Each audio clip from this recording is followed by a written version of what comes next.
Hey guys, welcome back to another Elestrals Moonrise reaction video. Today, I find the title of this video funny. This 8-card combo changes everything. 8-card combo, you know, it seems very consistent. I know what he means, but I think it's very funny. Lunar phases, they're all revealed in this video. This is so far the longest video, 7 minutes and 17 seconds. So we're gonna go on in. We're going to see exactly what this is like, so let's go into it. It's time for us to break down all 8 lunar phases in Moonrise. Get ready, Volclipse is here. All right, so that we're going to have basically the entire archetype ready to us right now. We know a good chunk of the cards. We know Voldusk, we know Volumbra, we know Volclipse, we know Lunar Phase New Moon, and Lunar Phase Full Moon. Technically, we don't know Lunar Phase Full Moon. That was revealed in the trailers. But we don't technically have New Moon. We technically, in these videos, the Full Moon was not revealed. But we're going to go into it.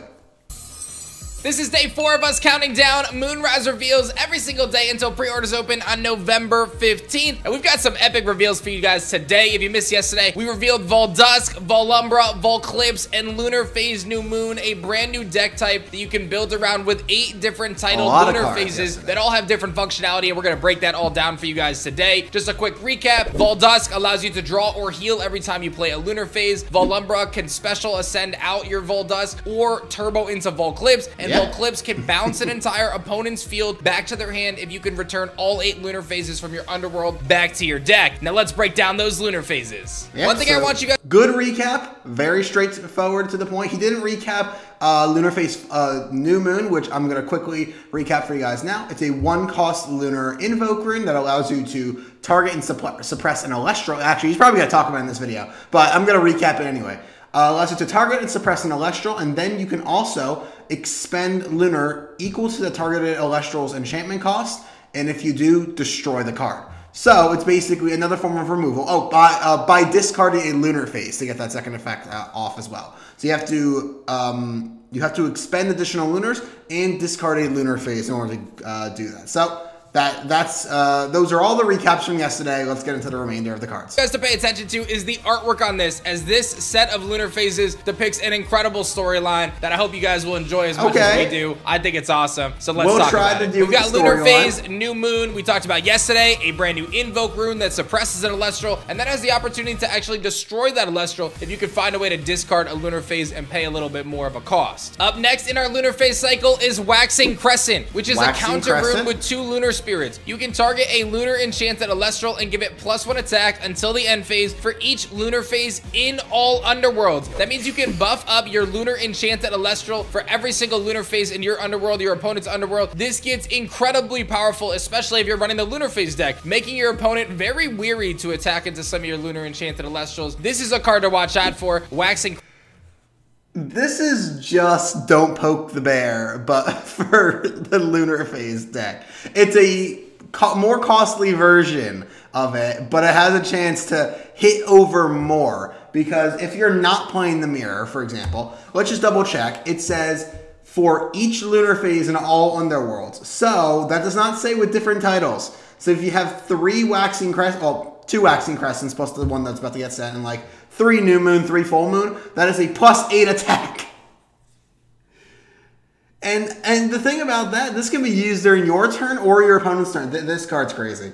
This card's insane. It's expensive, granted. At 2 cost is expensive. You do have to set it for a turn. I don't really care about that though. It's an expensive card.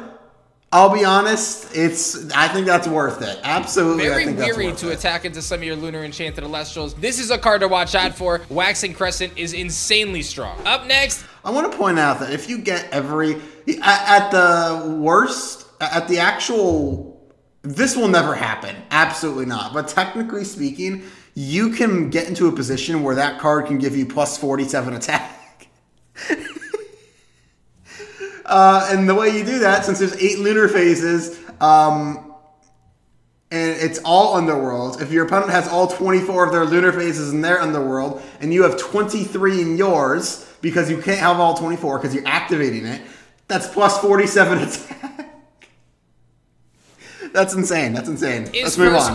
First quarter is a 1-cost counter rune that says draw a card. So it's simply you. Okay, sure. Just draw a card. Really simple effect. Then you have the opportunity to discard a Lunar Phase from your hand to return a Voldusk, Volumber, or Volclipse from your underworld to your hand. You might be starting to see a trend here. A lot. Yeah, you can. Yeah, this is good. Certainly, this is good. Oh, man. These Lunar Phase cards actually have dual functionality. They have the ability to have one effect and then actually a secondary effect, and they're really, really incredible when you get into the synergistic potential with the Volclipse line and how it all can kind of tie together. It's very, very cool. So again, you can simply draw a card, and then you have the opportunity to discard a Lunar Phase to be able to get a card back to your hand. Very, very valuable tool to keep your Voldusk onto the field and ensure that you can take maximum advantage of your Lunar Phases by either reducing their cost or adding draw power into the game. Up next, another counter rune, and these Lunar Phases are split between invoke and counter runes. This one is a 1-cost counter rune that says you can target a Lunar Enchanted Elestral and change its position. So if you find your Voldusk caught out in attack position and you want to switch it to defense, you can. Or if you're playing up against a Lunar deck, you have the opportunity to switch their Lunar Enchanted Elestrals to defense. Could be very. That's actually not like the worst thing ever, because if you're, for example, the reason why Tsunami is like so good is that Tsunami is able to deal with a lot of big attack threats by putting him to defense position, because chances are they're not going to have a very high attack defense stat as well. This is a way to use Tsunami, a Tsunami-esque effect more defensively. So, for example, if somehow, some way, let's say your opponent like activates Alter Stars to swap your Voldusk to attack. You can chain, well, not chain, but after resolution, you can activate this, which I think was called Waxing Gibbous is what the name of the title was, to swap it back to defense. So actually, that's not terrible. It can basically blank a card effect that potentially they activate. And it could also potentially help you not die to combat. So I think it's actually really, really interesting. Very powerful. But then you have the opportunity to expend a Lunar Spirit to discard a Lunar Phase from your hand. If you do, the targeted Elestral cannot be destroyed by card effects once this turn. I'll let the gears spin on that one, but you might be able to tell that Waxing Gibbous has the potential to be an incredibly disruptive card when paired with other Lunar Phases. You can discard them out of your hand, and then you can actually prevent that Elestral that you're saving, that you just changed its position, you can actually prevent it from being destroyed again. So I'm a little iffy on this card. I think in comparison to some of the other cards that we've seen so far, this is probably the worst one. It's not, I can see how it can be good. The thing that's confusing me a bit is my knowledge of how effects like this work is kind of iffy. Because in order for you to, I might be mistaken. If I am mistaken, please somebody correct me. But if I'm not mistaken, when you activate this card, you have to do the first effect, and then you can do the second effect because it says you may. Or is it a thing that since there's a line break, there's two effects, you get to choose one to do? I don't quite remember. But this card to me, for both, but if it is a thing where you have to do both of them, because I think that you do the first and then you have the opportunity to do the second if you wish, because it's a you may effect.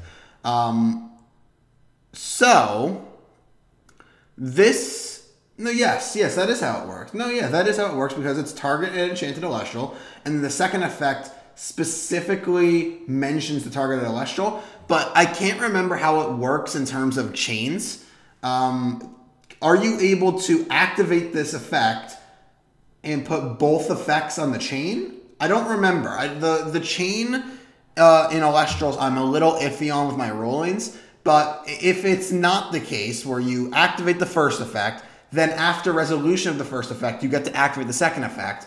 That means second effect is actually very bad, because if your opponent targets your Voldusk with, say, an Earthquake, for example, you can, if I'm wrong about this, then you will be able to chain the Lunar Phase to target it and change its position, and you are forced to do that because it's not a UMA effect. but then you have to expend a lunar, discard a lunar phase to prevent it from being destroyed by that earthquake. The issue with that is that chances are your Voldusk is going to be in attack position. Attack position after resolution, so then it's a 1 attacker and your opponent can just attack over it. So honestly, I don't think this card is too interesting. If you compare it with other ones, maybe. This one I'm a little iffy on. I'm struggling to see exactly the vision behind this card in particular. But I think it's a thing where I just kind of have to get used to all of these cards. There's a few more to go. I think there's 4 more to go or something. If I'm paying attention, there's 4 more to go if I'm not mistaken. So we just basically have to see the rest, and I have to put that's going to be what, 11 cards? Put 11 cards together and try to determine exactly how the deck should function. So I got to just put that all together. So let's see. Against opponents' card effects. Absolutely nuts. Waxing Gibbous. It's time to reveal Full Moon, one of the most powerful lunar cards in the game. This card is going to be nuts. It is a 1-cost counter rune that says enchant up to 2 lunar spirits to an Elestral on your field. That means you can pick any one of your Elestrals and just give them 2 lunar spirits, which increases the damage. This card we talked about yesterday, or maybe it wasn't yesterday. There was in the Clash video, I think I talked about it. This card's crazy. Well, I shouldn't say this card's crazy. It's good, I think. I don't think it's crazy, but it's good.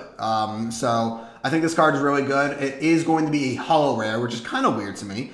But that means, you know, this deck is a little expensive, I'm noticing. I'm noticing this deck is expensive because we already know based on the leaks that we're not getting, and we can even see in the background, bottom left of the screen, there is a Pontamoose starter deck, and we already know the Fulgoric starter deck is going to be a thing. That means we're not getting a Lunar Phase starter deck. That just isn't happening. So we have to pull these cards out of Moonrise and then hope that we get all the full moons and Volclipses that we want, and there may even be more holo rares. We'll see. So far, it's an expensive deck. That's the only thing about it that I think is a little iffy. But that's what's that you can deal to your opponent. It can work with stadium cards and various effects that are going to buff your Elestral based on how many spirits they have on them. This card has so much potential, and I have a feeling you guys are going to be very familiar with Lunar Phase. Yep, so we've already seen that one before. Is Full Moon, because these lunar phases, they function in a core deck together, but a few of them can kind of function on their own outside of the Lunar Phase deck, and I think Full Moon is one of those cards that has an opportunity to do just that. I'm not going to talk about it because we've already discussed it in a previous video. So when this lunar phase is discarded by another lunar phase, you can foretell 3. So another little benefit here, we've seen some of these lunar phase cards looking to discard other lunar phases. When you discard Lunar Phase Full Moon, you get a foretell effect, so you can kind of plan your next couple turns out, which also synergizes with some other interesting cards in Moonrise. So keep an eye out for that. I think Full Moon, like I said, you're gonna know this card for sure. Up next, we're going into the Invoke Rune suite of the lunar phases. Waning Gibbous is up next, and is a 1-cost Invoke Rune that simply says shuffle a lunar phase, Volumbra, or Volclipse from your hand or Underworld into your deck in order to search your deck for a Voldusk and add it to your hand. One of the most important pieces of— okay, that's actually not bad. That's not bad. Voldusk is searchable within the archetype. That's actually very, very good. So that I'm looking forward to. That is good. Okay. The Lunar Phase deck is the consistency with Voldusk. By having Voldusk out and being able to activate its effect by utilizing your lunar phases is what allows the engine to run to be able to ultimately power its way to a Volclipse for an endgame solution. And Lunar Phase Waning Gibbous is so crucial in that to ensure that you can get your Voldusk no matter what happens. This essentially gives you 3 extra copies of Voldusk, and you can actually shuffle the card from your hand or Underworld into your deck to ensure that you can maximize the different cards that you want to see throughout your game plan here. Waning Gibbous. We've got 2 more, and this next one is Final Quarter, and this one is going to really give you some insight into how Volclipse is going to work. This is a 1-cost Invoke Rune that says you can search your deck for up to 2 Lunar Phase and send them to your Underworld. So we know Volclipse requires you to get to 8 Lunar Phases with different titles in your Underworld for its effect to activate, and Final Quarter is going to give you the opportunity to get 2 of them right there automatically by just using this effect. Incredibly powerful, and the fact that you can play this card and draw an additional card with Voldusk or heal and essentially play it for free allows this engine to thrive. When this lunar phase is discarded by another lunar phase, you can return a lunar spirit from your Underworld to your spirit deck. Okay, this might be one of the best ones. Absolutely, this one's crazy, right? Am I going insane? Is this one insane? This one seems crazy. This seems absolutely crazy. Now, I do want to mention, I do want to mention one other thing, and that is that the lunar phases that you were sending to the underworld are not discarded. Therefore, you will not be able to proc their effects. To be fair, I don't care. It's a way to just send two. You get 25% of the way there. It's interesting. It is interesting. And also, it has a heal effect, so it makes it even more interesting. I'm intrigued. So an extra payoff there as well if this is the card you choose to throw away to your underworld with the Lunar Phase discard. It's hard to really place that one, I feel like, because it seems crazy, but I feel like it doesn't do anything initially. It just sends two to help you. It sets you up for later. So if we get a card that says, like, add a Lunar Phase from Underworld to hand, maybe. Have we had that? I don't think we've had that. Correct me if I'm wrong. Or I'll just correct myself, potentially, when I go back. We might get one coming up. We'll Lunar Phase final quarter and a crucial piece of the Lunar Phase deck. And last but not least is Lunar Phase Waning Crescent. This is a 1-cost invoke rune that says you can return up to 2 Lunar Phases from your underworld to your spirit deck. This gives you the invoke rune that says you can return up to 2 Lunar Phases. 2 lunar spirits, not lunar phases. That's good to know. Good to know. Also, I just realized he teased the art of Alun. Alun art has been teased for Moonrise. There you go. Who made this? Moms. Moms made the art. Nice art. Nice art for moms. All right. This is from your underworld to your spirit deck. This gives you the opportunity to essentially heal +1. But again, when paired with Voldusk, it's a heal 2 or it's a heal. I just read the second effect, guys. No, I lied. This is the best one. 1 plus draw 1. When this Lunar Phase is discarded by another Lunar Phase, you can draw a card, then discard a card. So again, adding to the draw engine and adding to the consistency engine of Lunar Phase, all looking to... This is in archetype Ambrosia. That if you discard it, draws you 1. That's... It is obviously worse than Ambrosia. This is... Guys, this card might be a problem. I'm not going to lie. Lunar technically now has... What? Freaking 6 accesses to Ambrosia? They can play 6 copies of Ambrosia in their deck?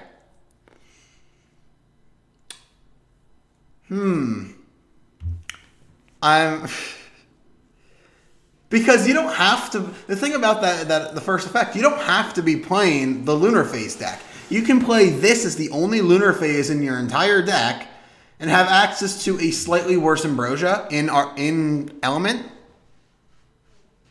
And if there's a way for you to discard it, you just get to draw... Oh, buy another Lunar Phase. So that one will not actually activate. The second effect will only be activated within Archetype. God, that's kind of crazy. That is kind of crazy. Yeah.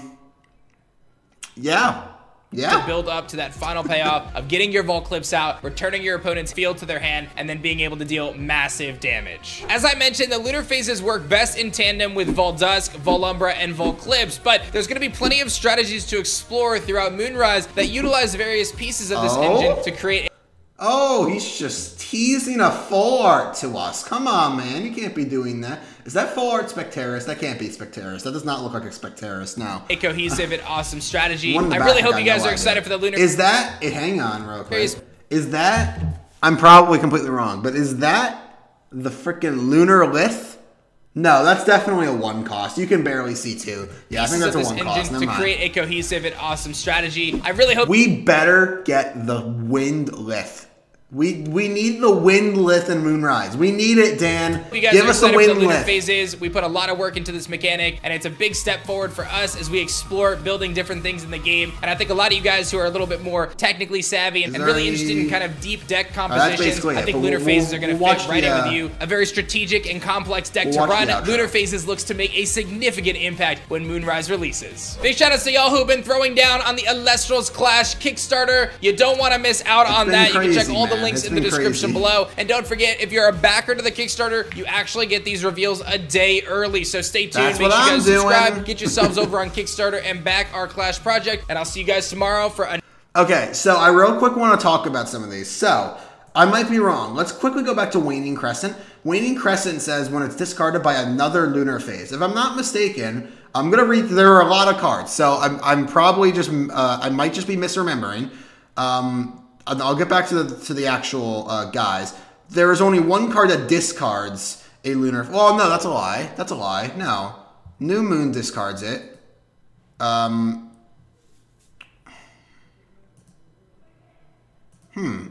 And Waning Crescent discards one.